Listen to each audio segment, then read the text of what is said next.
Tonight, we begin with a moment military strategists had quietly feared, publicly dismissed, and ultimately failed to foresee. A moment that did not unfold across weeks of escalation or days of warning, but in a matter of minutes. Minutes that exposed a vulnerability at the core of Russia's most guarded military territory. Minutes that tore apart Moscow's long-cultivated image of absolute defensive dominance. Minutes that cost Vladimir Putin one of the most valuable weapons in Russia's arsenal, a billion-dollar air defense system that was never supposed to be touched.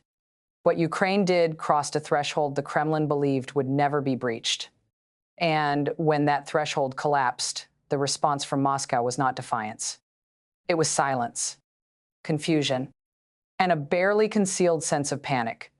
For months, Russian officials insisted their most sensitive military infrastructure was wrapped in what they called an impenetrable shield. Elite units were deployed. Advanced radar systems were layered. Redundancies were built upon redundancies. Every calculation assumed that no adversary, certainly not Ukraine, could pierce it. Tonight, we're going to explain exactly how that assumption failed. How Ukraine identified the weak point, how it exploited Russia's rigid doctrine, and how, in less than 20 minutes, it erased one of Moscow's most prized military assets from the battlefield. This is not simply the story of a single strike.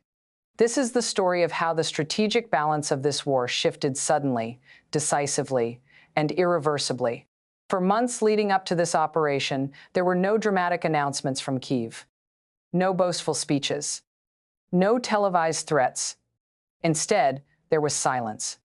Not the silence of exhaustion, but the silence of preparation. Ukraine's military campaign has never been random. Its strikes follow patterns: ammunition depots, fuel reserves, command centers again and again, in deliberate sequence. Analysts had learned to recognize the rhythm, and then that rhythm stopped. Reconnaissance flights dropped sharply. Electronic chatter faded. Specialized drone activity disappeared. Western intelligence services noticed something even more concerning.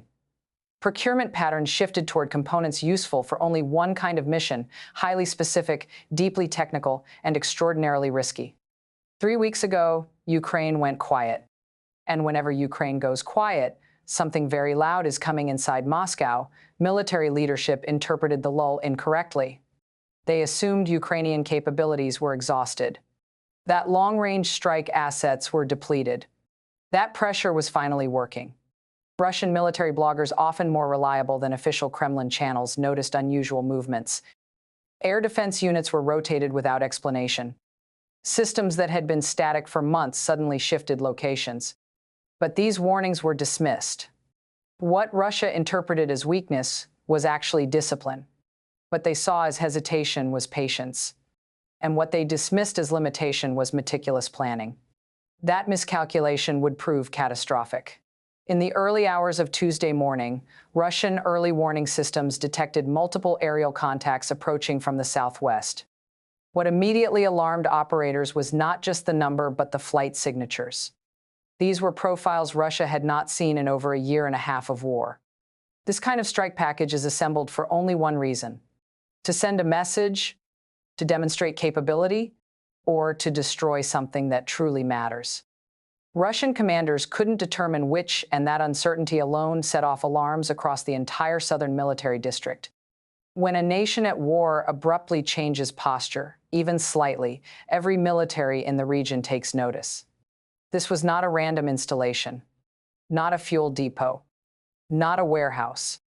The target was the crown jewel of Russia's integrated air defense network in the south, an S-400 Triumph system, operational for less than 6 months, relocated only days earlier, positioned in what Russia believed was a hardened, layered, nearly invulnerable zone.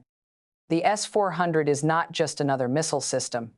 It is Russia's flagship defensive weapon, capable of tracking hundreds of targets simultaneously, designed to engage stealth aircraft, cruise missiles, and ballistic threats.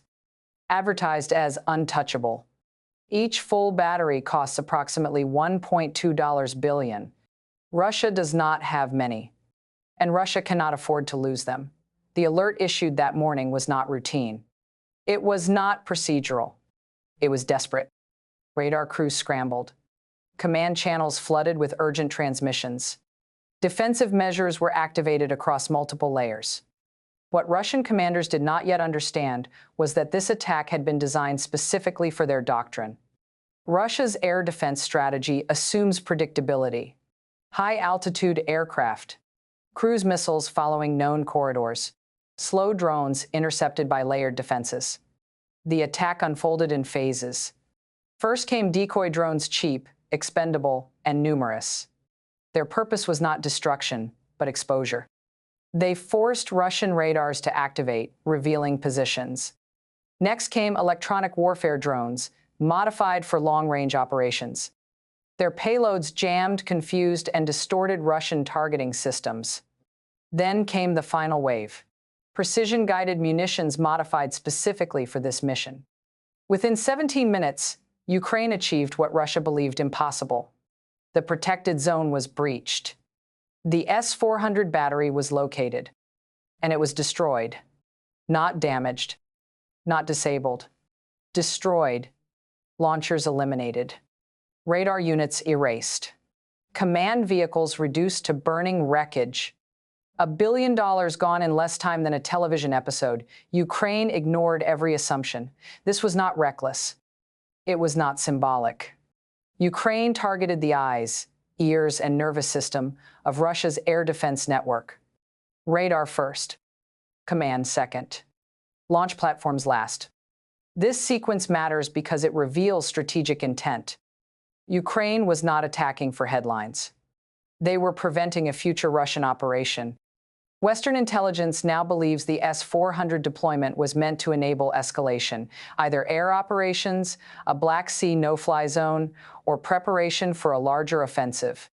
Ukraine struck before any of that could happen. The system had been relocated only 10 days earlier. It was camouflaged, dispersed, protected by multiple layers of shorter-range defenses. Yet Ukraine knew exact locations, crew rotation schedules, coverage gaps, operational patterns. This level of intelligence does not come from satellites alone.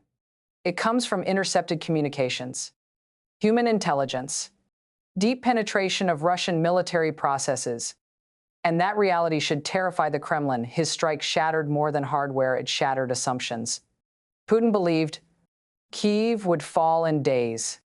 Ukraine's government would flee wash and biter. The West would fracture. NATO would weaken, created. Sanctions would fade. Every assumption failed. Kyiv stands. Ukraine's military is battle-hardened. NATO is unified. Sanctions are tightening. Russia's military credibility is eroding. And today's strike made that erosion impossible to hide. This moment is dangerous because it arrives when Putin is under immense internal strain. Hardliners demand escalation. Pragmatists want an exit. Oligarchs want their wealth back. Security services want stability. The S-400 repositioning was meant to project control. Instead, it revealed exposure. Leaders make bold moves when confident. They make risky ones when pressured. The Pentagon's response was unusually direct. The message was clear. We see what you're doing and it won't work. Ukraine demonstrated that there is no safe zone, no protected area, no system beyond reach. That reality changes the calculus for everyone involved. Russia now faces a decision: escalate, retaliate it, reposition, or reassess. None are easy. Ukraine, meanwhile, is not stopping. This was not an end, it was a signal. A signal to Moscow that the war will not end on Russian terms. A signal to the West that support is working. And a signal to the world that this conflict has entered a new phase. Tonight, the world witnessed more than a strike. It witnessed the collapse of a myth. The myth of invulnerability. The myth of control. The myth that this war was already decided. It isn't. And after tonight, it never will be again.